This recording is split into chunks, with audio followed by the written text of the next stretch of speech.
சங்கரரின் கூற்றுப்படி பின்னர் உயரமான மலை சிகரங்களைப் போன்ற சிகரங்களால் அலங்கரிக்கப்பட்டதும் கொடிகளின் வலைகளால் மூடப்பட்டதும் பலவிதமான பறவைகளின் ஒலிகளால் எதிரொலிப்பதும் பலவிதமான கொடிய விலங்குகளால் நிறைந்ததுமான மந்தர மலையை தேவர்கள் கின்னரர்கள் அப்சரஸ்கள் வழிபட்டனர். அது 11,000 யோஜனை தூரம் உயரமாக இருந்தது. பூமியின் கீழே ஆயிரக்கணக்கான யோஜனைகளில் நிலைத்திருந்தது. தேவர்கள் அனைவரும் அதை உயர்த்த முடியவில்லை. விஷ்ணுவையும் பிரம்மாவையும் அணுகி, நீங்கள் இருவரும் இங்கு ஒரு சிறந்த தீர்வை காணுங்கள். மந்தர மலையை உயர்த்துவதற்கு முயற்சி செய்யுங்கள், அது எங்களுக்கு நன்மை பயக்கும் என்று கூறினர்.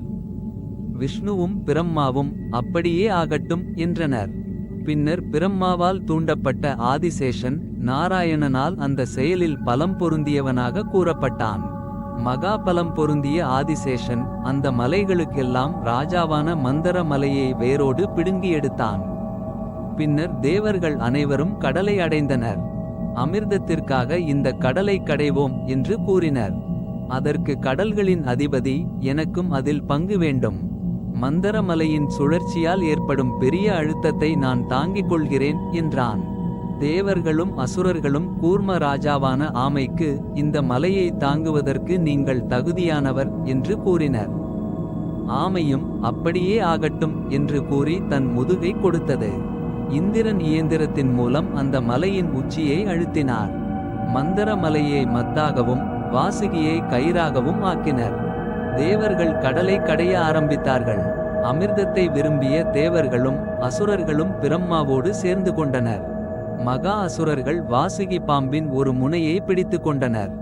தேவர்கள் அனைவரும் வால் இருந்த பக்கத்தில் நின்றார்கள். பகவான் நாராயணன் ஆதிசேஷனாக இருந்து பாம்பின் தலையை உயர்த்தி மீண்டும் மீண்டும் கீழே போட்டார். வாசுகி பாம்பை தேவர்கள் வேகமாக இழுத்ததால் புகை மற்றும் தீப்பொறிகள் அடிக்கடி அதன் வாயிலிருந்து வெளியேறின. அந்த புகை கூட்டங்கள் மேகங்களாக மாறி மின்னல்களுடன் கூடிய மழையாக தேவர்களை வருத்தின.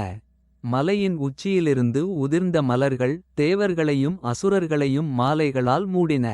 அப்போது கடலை கடையும்போது மந்தர மலையினால் ஏற்பட்ட பெரிய இடியோசை மேகங்களின் இடியோசை போல இருந்தது. அங்கு பலவிதமான நீர்வாழ் உயிரினங்கள் மலையால் நசுக்கப்பட்டு உப்புக்கடலில் அழிந்தன. பலவிதமான கடல்வாழ் உயிரினங்களையும் பாதாளத்தில் வசிப்பவர்களையும் அந்த மலை அழித்தது. மலை சுழன்றபோது மரங்கள் ஒன்றோடொன்று உராய்ந்து கீழே விழுந்தன. அவற்றின் உராய்வினால் ஏற்பட்ட நெருப்பு மின்னல்களைப் போல மந்தர மலையை மூடியது. அது யானைகளையும் சிங்கங்களையும் மற்ற உயிரினங்களையும் எரித்தது. தேவர்களின் தலைவனான இந்திரன் அந்த நெருப்பை மேகங்களால் பெய்த மழையால் அணைத்தான். பின்னர் பலவிதமான மரங்களின் பிசின்களும் மூலிகைகளின் சாறுகளும் கடலில் கலந்தன. அந்த அமிர்தம் போன்ற சாறுகளாலும் பால் மற்றும் தங்கத்தின் சாறுகளாலும் தேவர்கள் அழியாதவர்களாக ஆனார்கள். பின்னர் அந்த கடலின் நீர் சிறந்த சாறுகளுடன் கலந்து பாலாக மாறியது. அதிலிருந்து நெய் உருவானது.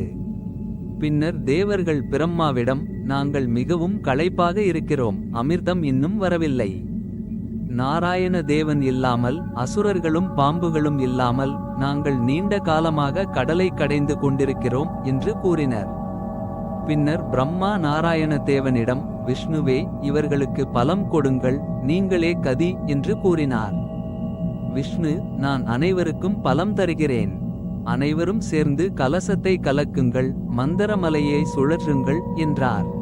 நாராயணனின் வார்த்தைகளை கேட்டதும் பலம் பெற்ற தேவர்கள் கடலை மீண்டும் கலக்கினார்கள். பின்னர் சூரியனைப் போல பிரகாசமான குளிர்ச்சியான கதிர்களைக் கொண்ட சந்திரன் கடலிலிருந்து தோன்றினான். பின்னர் லட்சுமி தேவி தோன்றினாள். வெண்ணிற ஆடை அணிந்த சுரா தேவி தோன்றினாள். வெண்ணிற குதிரை தோன்றியது. அமிர்தத்திலிருந்து தோன்றிய கௌஸ்துப மணி நாராயணனின் மார்பில் அலங்கரித்தது. லட்சுமி, சுரா, சந்திரன், குதிரை ஆகியோர் தேவர்கள் இருந்த இடத்திற்கு சென்றனர். பின்னர் தன்வந்திரி தேவன் அமிர்தம் நிறைந்த கமண்டலத்துடன் தோன்றினார். இதை பார்த்த அசுரர்கள், இது என்னுடையது என்று கூச்சலிட்டனர். பின்னர் நாராயணன் மோகினி அவதாரம் எடுத்து அழகான பெண் உருவத்தில் அசுரர்களை அணுகினார். அசுரர்கள் அந்த பெண்ணிடம் அமிர்தத்தை கொடுத்தார்கள். அந்த பெண்ணின் மீது அவர்கள் மனம் லயித்திருந்தது.